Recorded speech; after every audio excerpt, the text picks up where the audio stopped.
guys.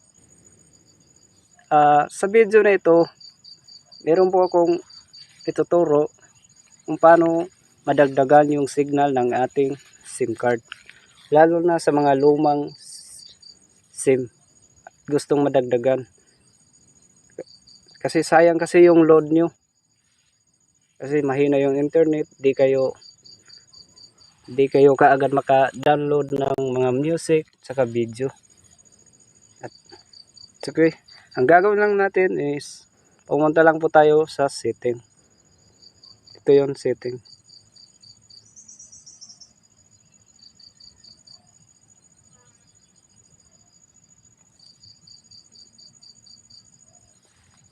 Okay.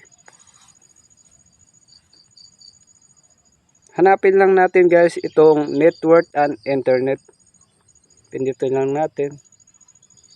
Tapos pindutin po natin itong SIM card and mobile network.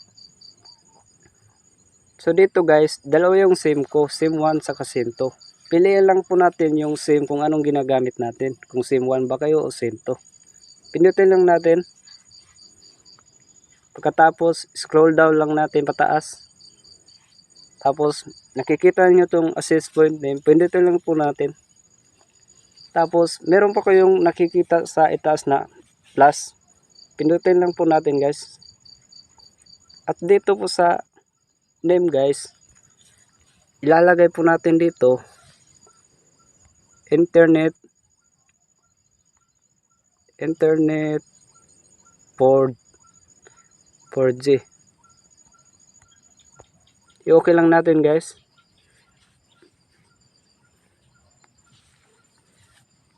At dito naman sa VPN guys, ilalagay lang po natin dito is www.google.com.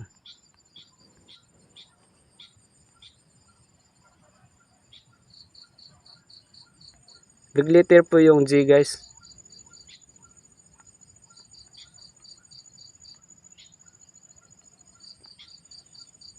So yan guys, www.google.com.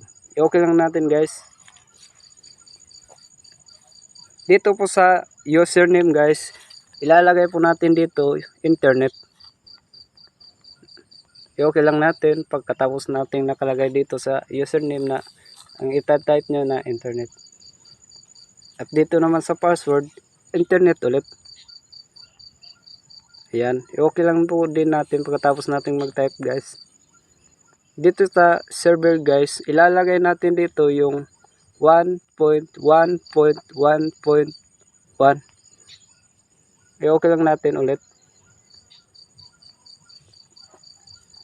Dito po guys sa MCC, meron na pong automatic na, meron na pong tatlong number na nakalagay dyan. Huwag nyo na po itong gayahin. Okay lang po natin to. Dito naman sa MNC, meron na po din nakalagay dyan na number. Kaya huwag nyo na itong gayahin.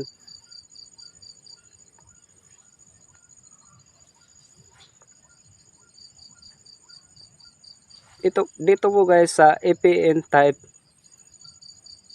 Hindi pala ito. Dito pala sa APN protocol. Ilalagay lang po natin sa IPv4 saka sa IB6. Okay lang na. Dito na po guys sa APN roaming protocol. Ilagay natin din ulit dito sa IB4 saka sa IPv6. Dito po guys sa barrier unsettled lang po natin to guys. Yan, okay lang po natin. Scroll down lang po natin pataas. Check natin to. Check nyo lang guys, okay na. Tapos meron po kayong nakikitang sa itaas na tatlong tuldok. Pindutin lang po natin yan, tapos save. Tapos pindutin lang po natin yung ating ginawa na internet 4G na merong ding nakalagay na google.com. Pindutin lang natin guys. O diba, nakikita niya sa itaas na nagdagdagan yung signal. Back lang natin guys. Back lang. Back lang. Para malaman natin guys kung nadagdagan talaga ng signal ng ating cellphone, i-open na po natin yung data. Try natin open sa TikTok.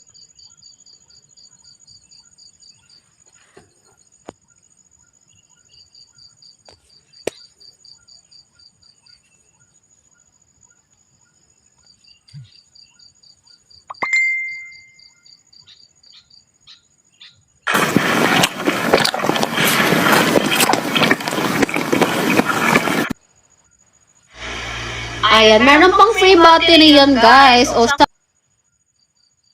Tony, believe it or not, we actually found Diba, two guys, people from nadagdagan yung IPC signal who are natin. willing to speak on Back camera lang about natin the to, guys. situation. From people Try na naman natin dito sa Google, sa YouTube. Kung malakas ba yung nadagdag.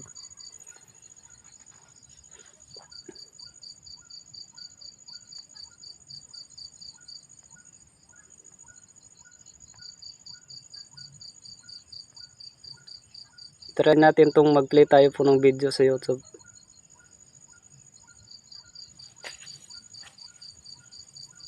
Anong ginamit mo para maka-loan? ito. Yan din ang gamit ko. Magkano hiniram mo? Patingin mo na kung magkano yung hiram mo. Ah! So ito guys, nadagdagan yung signal natin.